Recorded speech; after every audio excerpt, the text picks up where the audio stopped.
Welcome to Faith Channel, nurturing, learning, and hearing. Welcome to your faith journey.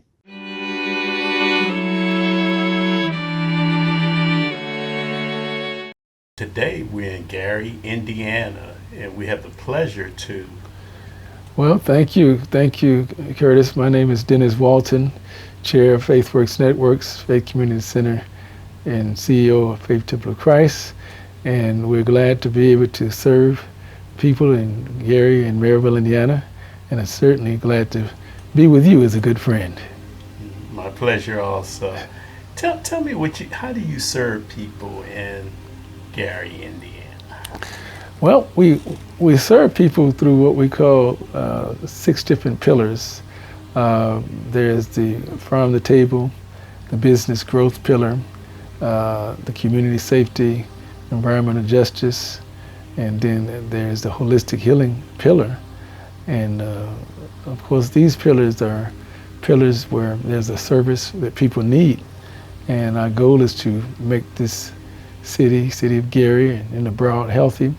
And of course, with the love of God, being that I'm a pastor first, we try to inclusively connect with people who are doing things that we're doing and doing some things better than what we're doing, so that we can give the best service that's necessary for the health of this region.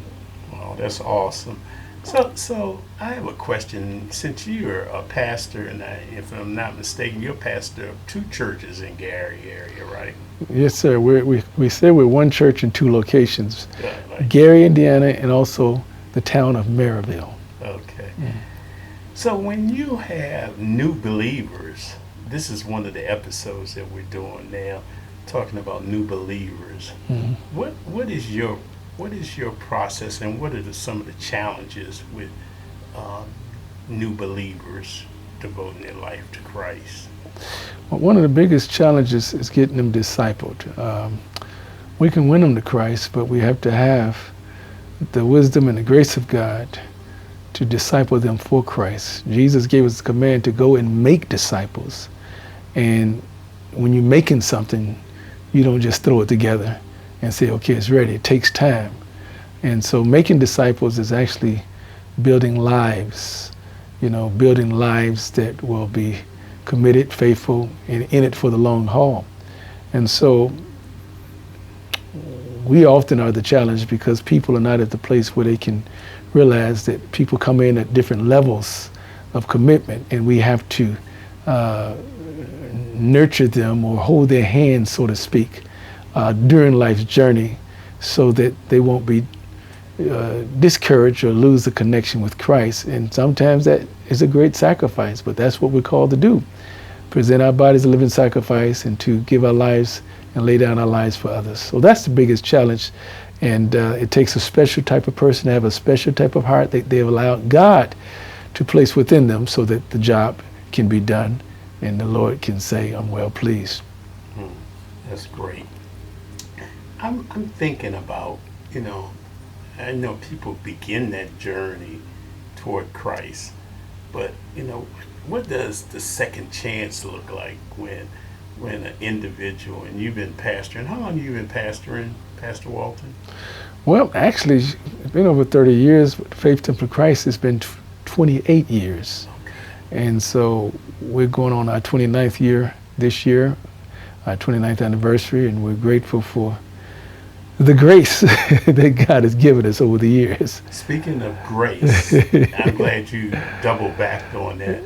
Speaking of grace, God gives us many chances. Oh, my Lord. I'm gonna just talk about the second chance. Okay. Because some people take that first opportunity and say, I'm going forth and I'm going to develop my relationship with Christ. Mm-hmm.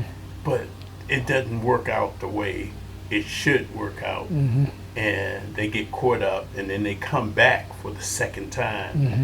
What do you think about that second chance that Christ gives us? And He gives us that in many situations. The Lord gives us in many situations when we might get sick, Mm-hmm. and the Lord decides to give us a second chance. What do you think about that? Well, I think that we should really take it from the Master himself when he was asked the question, how many times do I forgive my brother, or how many times do I, allow them to do certain things, or we get sick because of our own disobedience, what have you. We have to humble ourselves and realize that God is mercy to us all. And when people who come in to Christ for whatever reason, they've fallen out, or people fall sick and God gives them the grace to bounce back, we encourage one another. We support one another. We realize that just as others need mercy, we need mercy. And when we realize that, we can, rather than to condemn or rather than to hinder one's process by our lack of support, we can bless them, because the principle of sowing and reaping is always in effect. That's true. That's so true. It comes to mind for me, and you help me with this analogy, if possible. God, when there was a resurrection, it's almost like, for me, that was a second chance. Sure. God gave Christ for us to understand that life goes on in spite of what was perceived as death. Right. So give me a little something. Help me navigate those uncharted territories for me. Well, God is not like us. The Bible tells us that His thoughts are not our thoughts, neither His ways our ways. As the heavens are high above the earth, that's how high His ways are above ours. And so we tend to put limits on what things are fair, what things are just, what things are right. God doesn't do that. He's always the father of the prodigal son, who's waiting for people to just turn their lives around. And that's the heart that He has. He's God. And He wants us to express that same heart, where it don't matter what the situation was or how dirty low down the thing was. God is a forgiving God. He's a loving God. And we have to position ourselves as His loving sons and daughters. And so none of us can fathom the grace in which God has given us, and how we too could have been like those same ones that we criticize or we condemn. And He wants us to understand that mercy begets mercy. If we give others mercy, He will give us mercy. And we can't be judges, because He's the only one that is qualified to be judge, jury, and executioner.